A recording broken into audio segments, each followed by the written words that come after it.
Hey everyone, welcome to Steadfast Care Planning, where we plan for care to live well. I'm your guide, Kelly Augsperger. Today I have with me Kay Coughlin. Kay is a business coach and advocate for family caregivers. She's also the podcast host of From One Caregiver to Another, as well as a caregiver, wife, and mom. Welcome, Kay. Thanks so much for being here. Oh, Kelly, I can't even tell you how delighted I am to be here with you today. Thank you so much. Yes, I can't wait for our audience to get all of this expertise and wisdom from you. So let's just jump right in. We're going to be talking really the month of December about family caregiving. And so Kay is going to kick off this month for us. So my first question, Kay, is we know that planning for care and caregiving is not at the top of most people's priority list, right? Yeah. Why do you think people don't want to plan and instead default to reacting when a crisis happens? Yeah. Look, I think something that's really important for all of us to remember is that this stuff is hard because we haven't seen anybody do it. And mostly we're getting into stuff that's taboo or culturally really icky to talk about. When you have to talk about care planning or life care planning or anything like that, or even something like a will, you're really getting into territory that most people are afraid to go into because it means that we have to be vulnerable. You know, we have to talk about getting sick. We have to talk about death and dying and what that's going to look like and what we want and don't want. And, you know, here in the West, we don't talk about those things. It's not encouraged. Right. It's legally complicated. You know, the documents for life care planning, so, you know, whatever you need to have with you in case you should get sick, those aren't even necessarily the same from state to state. So we're talking about something that's really complicated. Right. And most people have a lot of other stuff going on. And so when you put together cultural taboos, family fears that we've inherited, maybe a family member who gets angry when you ask about it, the cost of doing it, when you add all of that stuff together, planning is just not something that we're encouraged to do. Sure, it'd be great if people did it, but there's huge obstacles to overcome. And I know for a fact that that's what holds most people back. It's so uncomfortable and it's so foreign. And so I really just want to reassure everybody listening, and this is something I say a lot, you know, you're not broken if this seems like it's really hard. It is really, really hard. It's hard for everybody. You know, is it something we should do? Yes.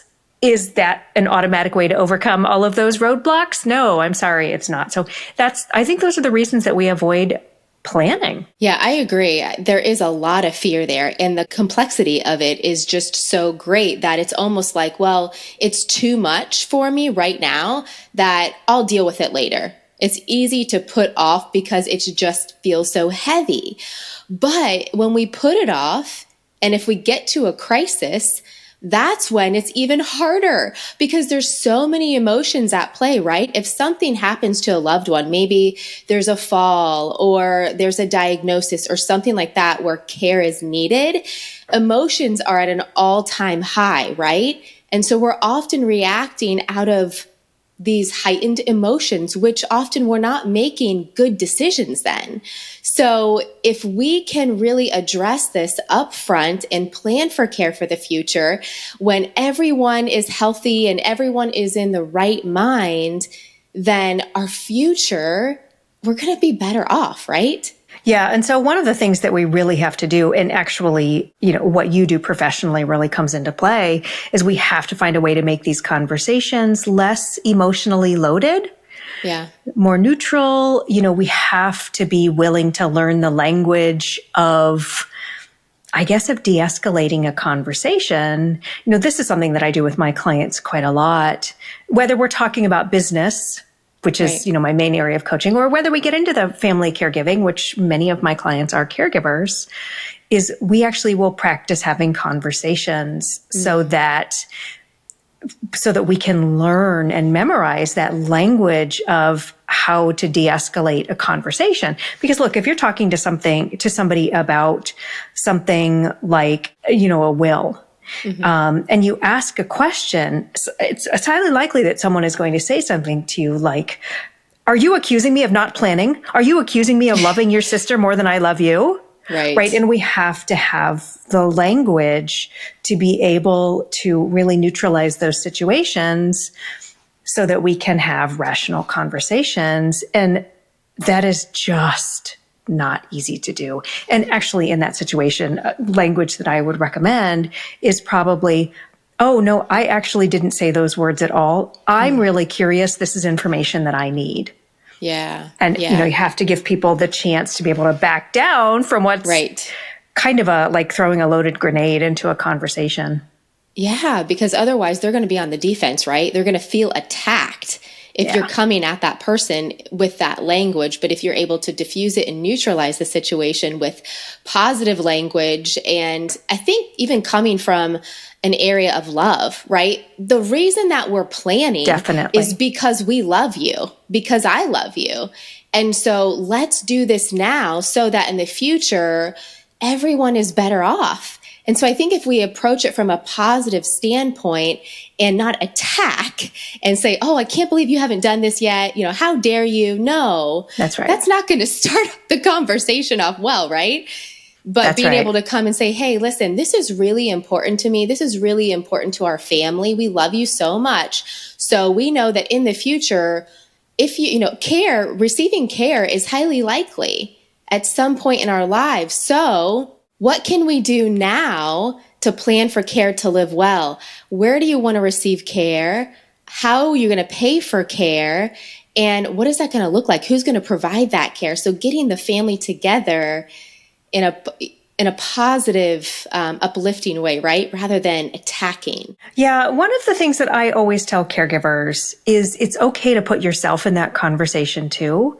So it really is okay to say to your dad or to your mom, when something happens to you, I'm going to have to be the one to make decisions. I would rather make decisions that you want. But when it comes down to it, this is my life and I'm going to be making choices for you. And so what I need you to do right now is help me understand what you want to make that easier for me. Right. And as caregivers, we are taught to take ourselves out of the equation entirely. And what I'm saying is put yourself back in it. It's okay to say, this is really hard for me too, and I need your help to make this easier for me. Yeah, I love that, Kay, right? Because caregivers often get the backseat, right? Mostly what I see, and what's such a surprise for caregivers, is we are still kind of in the back seat, usually until something goes wrong. And then we're expected to step up and handle circumstances that we haven't been trained for and probably don't have the information for, and oftentimes take the blame for that. This is something that we really have to shift. It's something we really have to fix, because as a caregiver myself, I can tell you it is so frustrating to be in a doctor's appointment with my mom, who doesn't even need all that much help from me, but to be in a doctor's appointment with my mom, where it's as if I'm not in the room. Many times, physicians will make appointments without checking with me. And my mom doesn't drive anymore. So if I'm not going to take her, we have to figure something out. Right. And so I would say to caregivers, don't expect that you'll all of a sudden be in the foreground. You will probably be responsible for what's happening in the foreground. But I would say don't expect to get that kind of attention, because to date, that has not been my experience. Now I am trying to change that. I am working to change that. But I do think that's the reality right now. A lot of the responsibility is going to fall on you, right? Taking to appointments, maybe physically providing the care. But when it comes to doctors and maybe other people, they may not communicate with you very well. So I actually think that should be our expectation at this point, that we will need to learn how to speak up and say, I have to be a part of this conversation. Right. And demand it. Right. And now life care planning is one of those things that actually puts us back into the equation. Because if we are a part of that planning with any kind of a professional, whether someone works with you, Kelly, or whether they're working with, an elder care attorney or who they might be working with, and their parent is there, then people become accustomed to including you in the discussion. We just have to start training people that we are here too, we caregivers, and we deserve to get some attention and respect as well. And now for a brief message from our show's sponsor. The Steadfast Care Planning Podcast is sponsored by the CLTC, Certified in Long-Term Care Training Program, which gives financial advisors tools to discuss extended care planning with their clients. Look for the CLTC designation when choosing an advisor. Holidays are coming up, which means we are going to be gathering with our families, right? So how can we set expectations around these difficult conversations that need to take place and set expectations around the holidays in general? Okay, so my personal advice usually, or a recommendation, I should say, I do not think that life care planning conversations really should take place during the holidays. Mm-hmm. I think it's very difficult to take a conversation that you already know is going to be emotionally loaded and kind of stack it on top of a situation where for most of us, the holidays already come with their own high emotions. Now, they're not all bad emotions or challenging emotions or, not all holidays are difficult. But if everybody's kind of emotionally charged anyway, I don't always think it's a good idea to try to load on the holiday, the conversation about life care planning on top of something that is already going to be difficult. And that would be an expectation to set with your family as well.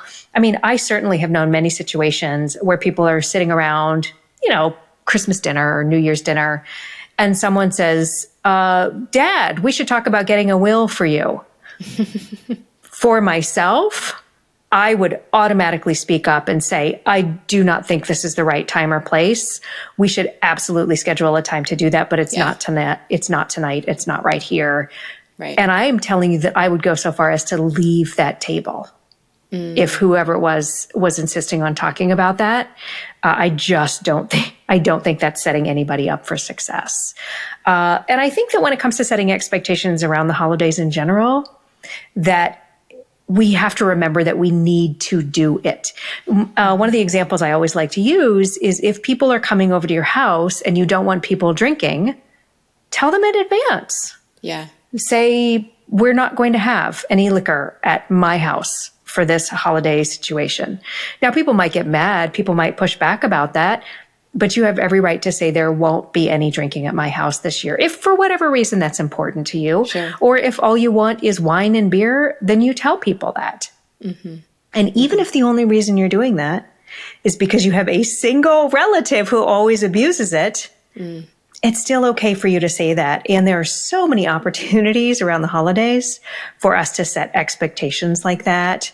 And I would say start with situations that you're probably going to be the most uncomfortable with and make sure that you have expectation discussions in advance, if at all possible. Right. And I think that will make the holidays feel less heavy.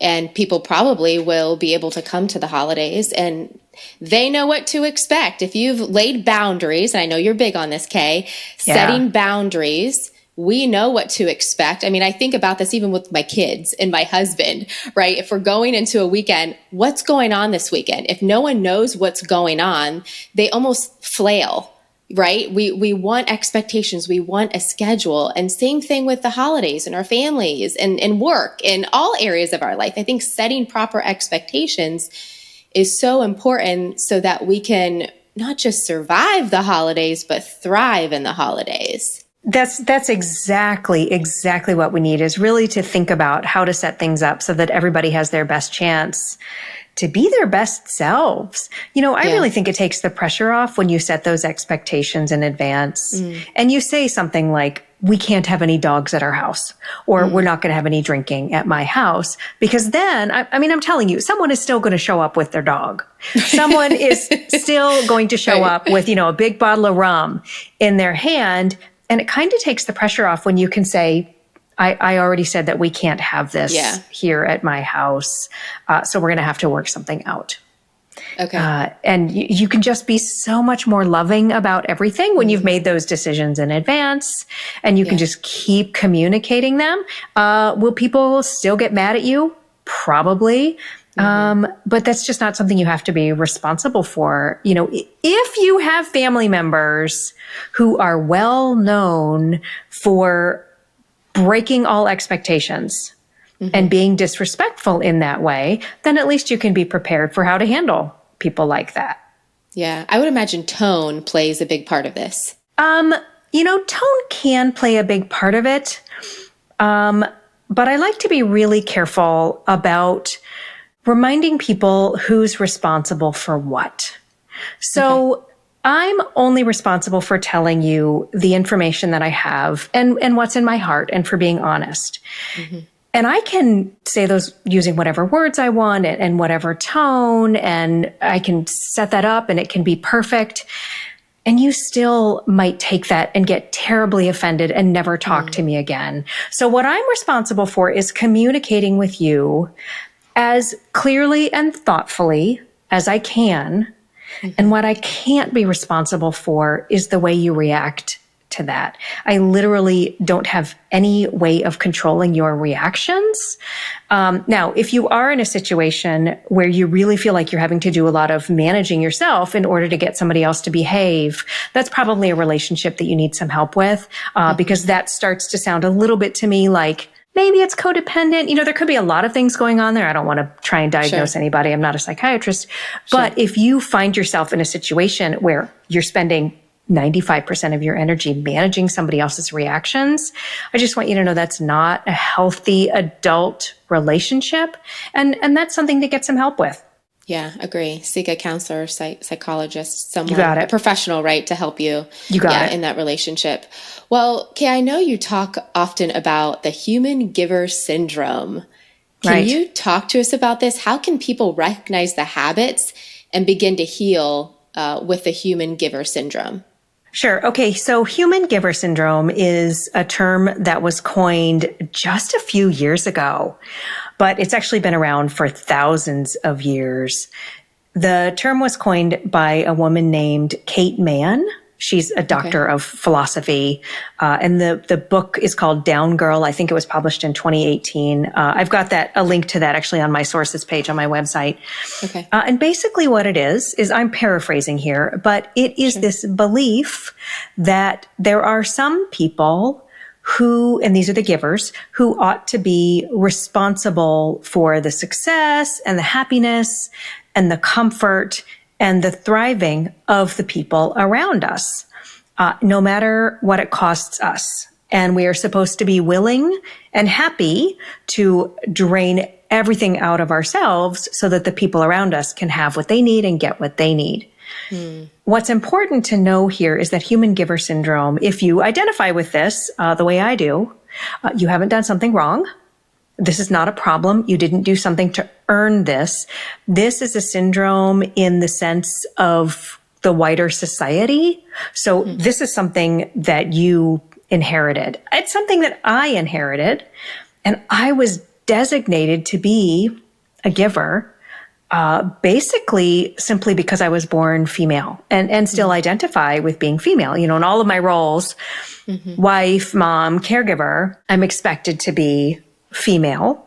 And a big part of human giver syndrome, at least in our culture, has to do with your gender identity. And there are, really anybody who would be underrepresented or a minority, much more likely to identify with being a human giver.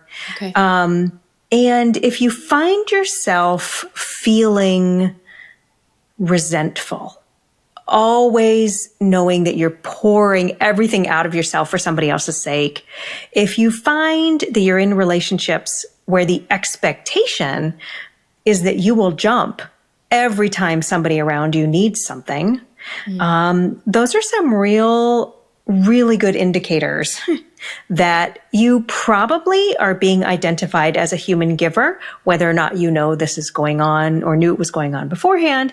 And those are some things to really pay attention to, because what it means is you're probably putting yourself last in most situations. And look, I myself identify very closely with this. I don't let it run my life anymore. Now that I've learned to be able to see it, I can behave in ways where I get to say to the people around me, I matter too. I'm important too. My sleep matters, right? A big one. If you find yourself not getting a good night's sleep because instead you are tending to everything else for everybody else, then that could be cleaning your house. That could be staying up late to take care of someone. That could be, going to bed at midnight or 1 a.m. because you really want to stay up and make the perfect cupcakes for somebody's classroom. Those are all the kinds of things we really do to try to prove ourselves that we're good enough givers. And it's a pretty vicious cycle. So I've been there many times. So this almost sounds like people pleasing to me. Are these similar, Kay? The behaviors of people pleasing, and I would also say the behaviors of perfectionism, because that's my personal poison. They look a lot alike, but when I look into myself, when I'm aware of what I'm doing, sometimes what I do, I'm sure looks like people pleasing. I happen to know that my motivation is perfectionism rather than people pleasing. So that's a little bit different. But, when you get rewarded for people pleasing behavior or perfectionistic behavior, that can line up with human giver syndrome. I see that so much. I see you nodding along there. Kelly, can you identify? Yeah, I can identify with some of this, Kay.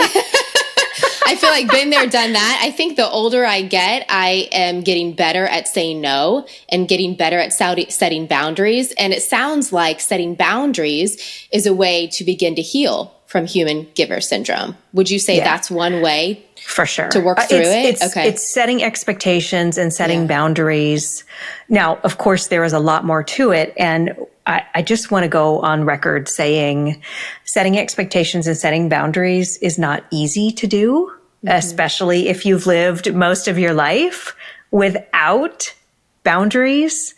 Learning to do that is really, really hard. It is also the single fastest way to start taking better care of yourself and really start to push back against the expectations that come with human giver syndrome.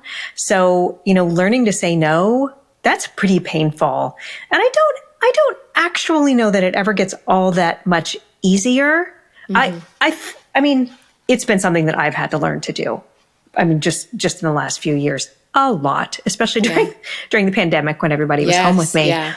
But what I will tell you is that even if it doesn't get easier necessarily, you build the skills. So it's like weightlifting. Does it get easier to lift a heavy weight?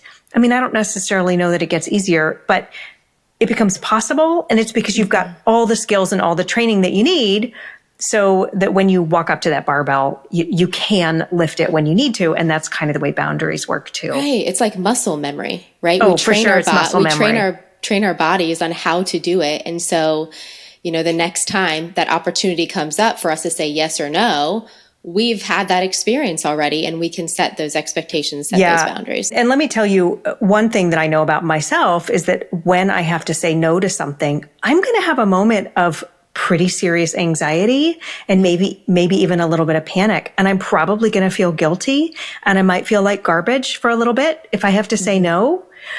And what I've learned is just to accept that that's part of my process. And I used to try and change it. And I was putting so much effort into, fixing myself.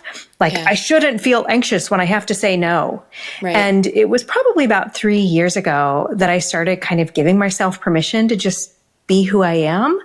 And if when I need to say no to somebody, that means that I'm going to get butterflies in my stomach. I'm going to get anxious. I'm going to feel a little guilty. I'm okay with that. That can just be part of my process. Right. Oh my gosh. And taking that pressure off of myself to change as well as to learn to say no has made such a difference for me, because now when I do have that anxiety, I have that anxiety. I mean, it's not really a big deal. It's just something I have to go through. Right, right. And you set that expectation for yourself. And yes, you got it. Yeah. You got it. You're like, I know I'm going to get butterflies and that's okay. Right? It's totally okay. Nothing has gone wrong here. I'm not broken. Yeah. It's just part of my process. And that has made a huge difference for me. That's great, Kay. Any other advice on how people can plan for care to live well? Yeah, get help. Get the help that you need. Reach out to Kelly to get some help with the planning services that she offers. But there's an organization out there called The Conversation Project. It's theconversationproject.org. I'll make sure that we get a link for that. Yeah, their please. work is magnificent. They talk about, literally how to have a dinner party where you talk about life care planning and the different skills that you need. Gosh, I just think don't be isolated. If you think it's hard and if you aren't doing it because you don't know how to do it on your own or it's too hard to do alone, that's a big clue that it's time to get help from a community, from a coach like me, just get help. Humans were made to be in community with each other and be in relationships with people, right, especially when things get really hard. And if you're talking to someone who's a professional, it's literally part of their job to understand how hard it is. Right. And they're the best people to help you. So if you're really stuck, find ways to get help. Great advice. And lastly, Kay, where can people find out more information about you? My website is at facilitatoronfire.net. And that'll take you just right to a links page. I actually have a free community called the Boundaries Community. It's a little bit like a Facebook group, but I don't have it on Facebook because I don't love Facebook. So I host that in another private social media network elsewhere. And you can find that at facilitatoronfire.net/boundaries. If you're looking for my podcast, that is at facilitatoronfire.net/podcast. Wonderful. Kay, so great to talk to you. Thank you for sharing some time with us and giving the wisdom that you have in your space and caregiving and being an advocate for caregivers. Appreciate you. Have a wonderful holiday season and have a great day. Thank you, Kelly. Talk to you soon. Bye.